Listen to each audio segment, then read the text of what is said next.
Good morning and welcome back to the channel. Steve here.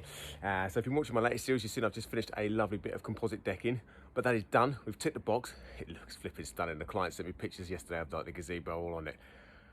Yeah, jealous. Sometimes you build things and do things you think, oh, I'd love that myself. Talking of which, right, here we go. So back on with the garden room. 5x3 rhomboid shape. So we've got 2.5 meters on this length, 3.5 on this side.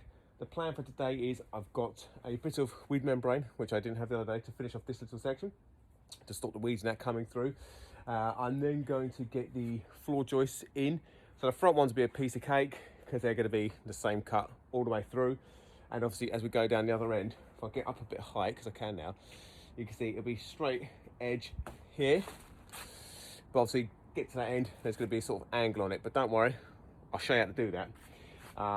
And that is basically it. All my stuff is now set up. I'm ready to rock and roll. I've got a cup of tea from the lovely clients. Thank you. Yeah, job done. Radio on, start cracking on.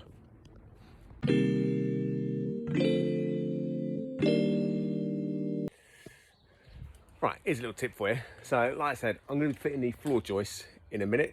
So everything's set up, ready to go. But I saw this on Robin Clevett's channel, and it's a genius idea, okay? So we all know that wood is naturally bent and it twists. I mean, if you look down the length of a bit of timber, you get something called a crown. So if you come down here, so it kind of means it would go like up and down like that. So this is going to be for the first bank of floor joists. So what he does is lays them all down on a flat surface. And then if you look down it, you can see that that is pretty much, apart from the twists and bits and pieces, which are not going to help, but the top part where the floor is going to sit, I've picked these up, twisted them over so that they're now all as level as they're going to sit. So that way, because there was a couple that when they were sat the other way, they would kind of rise up above the others. Now, it's not the end of the world, but all it does is it just means that your floor is going to go in, and it's going to be a lot easier to like keep it level and keep it smooth and perfect. Because like I say, we're working with timber at the end of the day. It is a natural product. It is twisted. It is warped. But this just kind of helps to minimize that kind of thing where you might get a few rises in the floor and stuff like that. So I now know I'll mark all of these as top, chop them to the size, stick them in, and then that's it. I know we're gonna have a floor that's about as level as it can be. And it took me like 5 minutes, if that, you know, to get it onto there. And also the other good thing is now that it just comes from there to the chop saw to there. Workflow. It's not just for offices, it's for the trades as well. So that's what I'm going to do.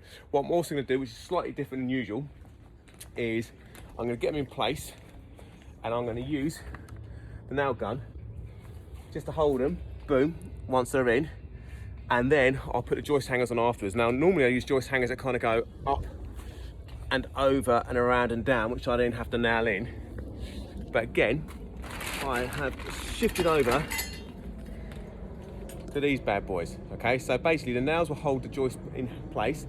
This will then go underneath it afterwards and get tacked to it. It's not going absolutely anywhere. It's a much better system. It's a lot quicker as well, because trying to put in like 1 billion nails takes a lot of time. So this way you've got 2 lots of fixings, which is, yeah, which is superior. And the other benefit of that is where the metal used to come up and over and across and down, it would then also create a slight rise in the floor, because when the floor would sit on here, it would then kind of raise it up very slightly. So this way you avoid all that. So our boards are going to fit, they'll sit directly on here, much better. And what I've also just gone and done is from this end, because you've got to start somewhere, marked off my 400s. So that is the center of every joist going through. So I've done it on front, I've done it on the center one as well. So that way they're all gonna run nice and parallel with each other. Absolutely perfect. So like I say, I'll go get them measured up now and start getting them in. But if you mark off your 400s, especially when you're gonna nail gun it, because you can literally cut your timber, hold it in place, and just put the nail gun in, boom, boom. You know you're gonna be straight through the center. You're not kind of guessing it. And do a full mark. Don't just do a little pencil mark in the center somewhere where you're saving lead. You know, put it all the way through. It'll make your life a lot easier. Top tips. Oh, we're coming thick and fast today. Right, so this is what I'm talking about. So you've got your nice lines, boom, boom, both ends. Overcut your wood by a couple of mil, so it doesn't basically just fall through. So I put it in there now, it's up against there. It's going to need a bit of persuading this side, all right? So that way you've got a bit of play, a bit of movability. So there you go. See, look, it's holding itself, it's not plopping through, I'm not trying to fight it and having to hold it up and piss around with it. Now we've got our centre marks, so we know where the 400 is, but cut another little template, which is 35.5 centimetres, sorry, and then use that to just make sure what to do is, now I'll put that up level, lock it in, job. Now that's level at the top, but it's going to keep that straight as well. So I know that coming off of here, and they're all going to be completely the same size, which just makes life a lot easier when you come to cut your PIR insulation. And then cut the nails in there, come over this side.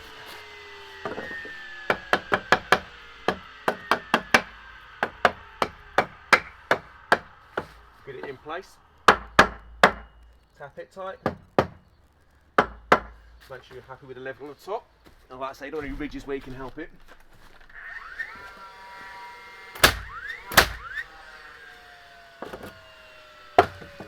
Done. And now I know, every time I cut a bit of PIR insulation, that is going to be exactly 35.5 centimetres every single time, so I'm not having like little bits of play in it. Just makes your life a little bit easier.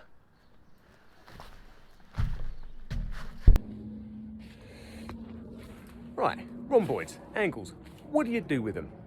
Basically you kind of measure them and then just rinse and repeat. So, look at this. So, thanks Dad, I know you'll be watching. So this thing is brilliant. So Dad's had this for donkey's years. I can't remember what it's called, that eludes me, but what I do know is it's epic. So obviously you can adjust the angle as you need to and then just tighten it up. So what I'll do is, well, what I've already done because I'm a bit Blue Peterish. So basically, you can see you put that in the corner, get it so it's perfectly level across all sides. Absolutely lovely. Lock it off. And then I will take this over to my chop saw.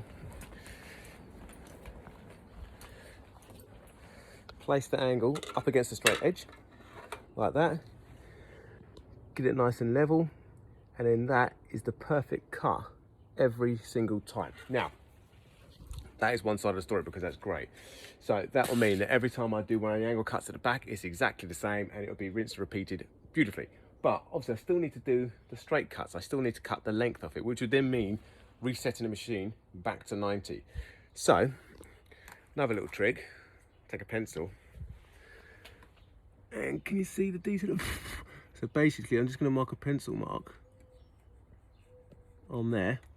So I now know every time I need to do the angle cut, I just set that to my pencil mark.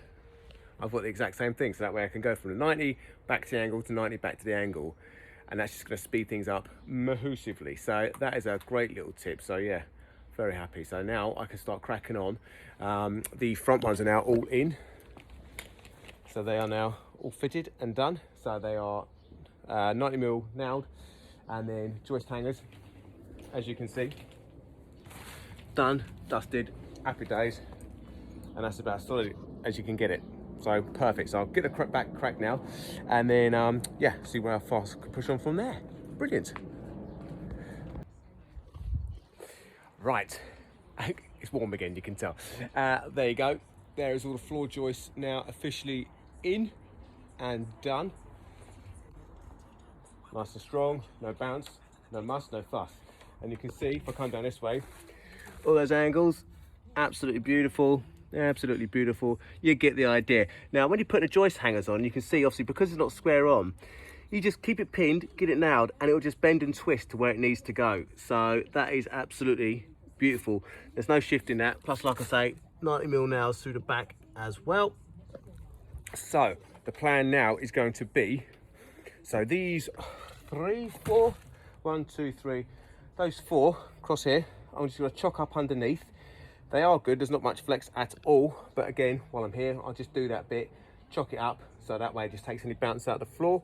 Once I've done that, I'm then going to get my blue roofing batten, you can just see over there, and I'll basically run 2 lengths of it, one across there, one across here, and that'll just act as my insulation carriers.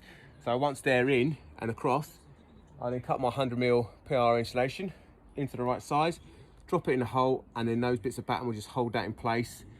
And then that is it. It's insulated and very, very nice. And it's only nearly 1 o'clock in the afternoon. So yeah, hopefully I'll get a good shunt on this. I mean, when you kind of get round to cut the PIR, it's not the nicest job in the world, especially when you're hot and sweaty, because that dust will stick to me like a mother.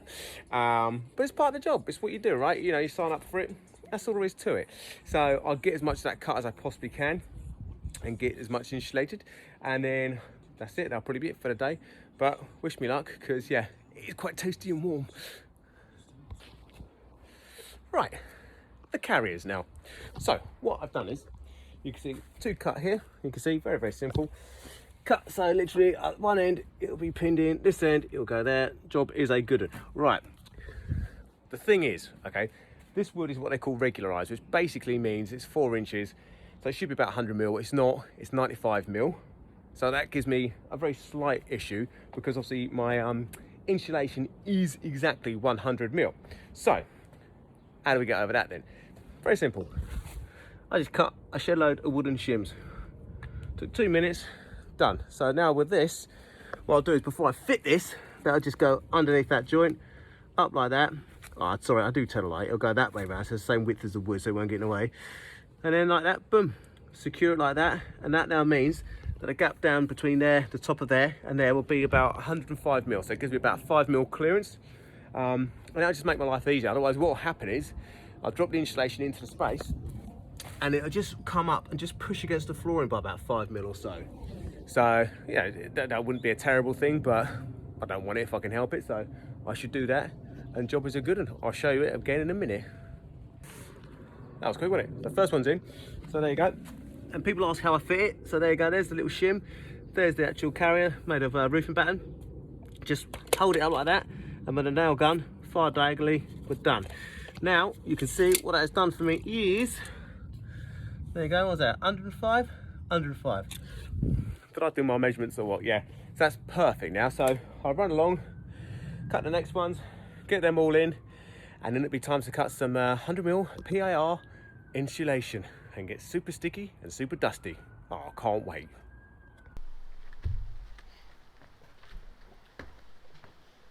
Right, PIR insulation. How do you cut it? How do you measure it? How do you basically do what you need to do with it? Okay, so as you can see, I've got 3 pieces in. First thing you need to do is measure the width of the area. So that's where it's important. Like, I use that template to make sure that these are all exactly the same space. So if I measure down here, 35 and a half. 35 and a half. So that's perfect. So what I'll do is transfer that onto this fresh board. 35 and a half. 35 and a half. I'll then take this lovely long level and just pencil that line through, because this is one of the questions I get asked a lot, is like, how do you do this? And is there a neat way of doing it? No. There is a tool, a fest tool I've either just about to release or have released, which is a PIR insulation like cutter, but it's Festool, so it's going to be a fortune, and I've got nothing against that, good quality tools, but it's just something I'm not worth investing in quite a second. But yeah, there isn't really a way of doing this where you're not going to make a lot of mess and stuff, and some people absolutely hate this job. And yeah, it's not my favourite thing in the world, but it's a part of it. And actually, as soon as you stop grumbling and get on with it, the better it's going to be. Be careful when you put your levels down below. Sorry, I thought it was a bit closer. Right, so we've got the pencil mark on there. I found the easiest way, take the circular saw, set it to the maximum depth, run through the pencil mark like this. Oh, and always wear a mask. The only reason I'm not is because I'm going to be talking and it's kind of a bit easier to talk, but normally always wear a mask, because this stuff is an irritant and it will get in your throat and you will sort of be coughing for days. So yeah, I'll do this one cut and it'll be going back on again.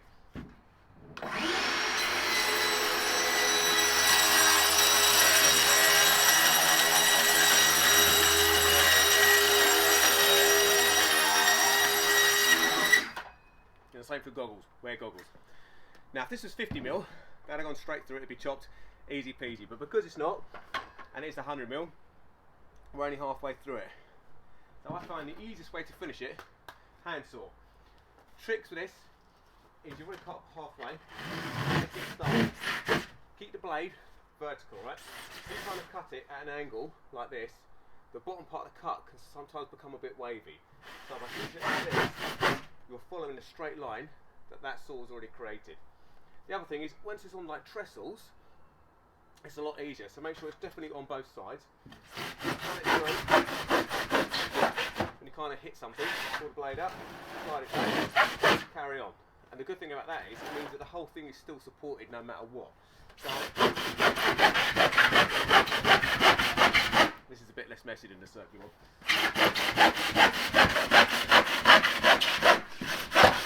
Get to the end, pull it up, put it this way, and now it's not going to fall, it's not going to crack or anything. And there you have an absolutely perfect cut. Now, if this is a normal straight run, say like this lot, just measure the length, do the same again, chop it. But it's not. I've got an off angle here. So what I'll do is, I will measure this corner here, which is 178. 178, 169. 170, 169. So mark that. 178. 169. 169. Okay. Take your saw.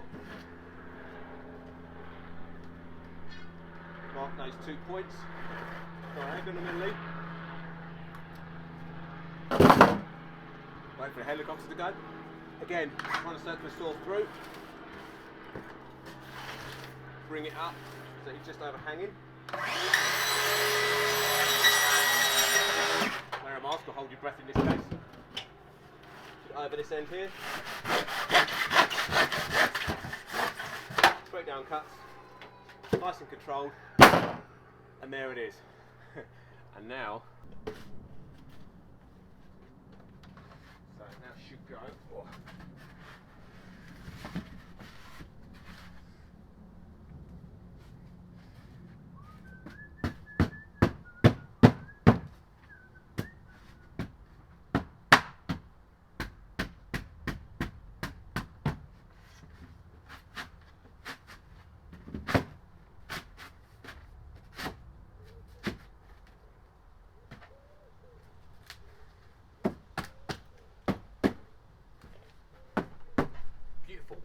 Now sometimes you do have to kind of force it in a bit, don't worry about that, because actually that just means it's nice and snug.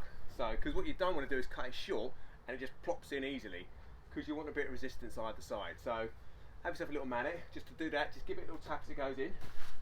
And that is it. 4 bits done. And just so you can see, look at that. That's a combination of sweat and suntan lotion. I'm looking forward to a shower later.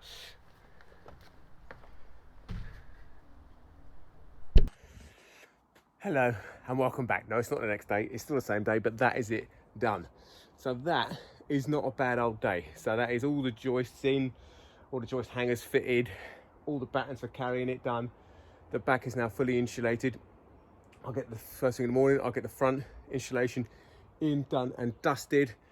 I've ordered up my 4 tapes so I can tape up all the joints, the wooden joints, and then it'll be fitting the 22mm Ergo Protect floor, gluing it, screwing it. That'll all be going down tomorrow. So by the end of play tomorrow, hopefully there'll be a full deck down, ready for walls. That's always exciting, isn't it? I love this part. Once it starts coming out of the ground. I say that about every part. I like every part really. But that's it. So any questions, ping them down below. Don't forget to like, comment, subscribe, hit the bell icon, all that kind of jazz, because it really just helps me out. And who would want to see this face every day? That's what my mum says anyway. Sometimes. Anyway, see you later guys. I'll see you tomorrow.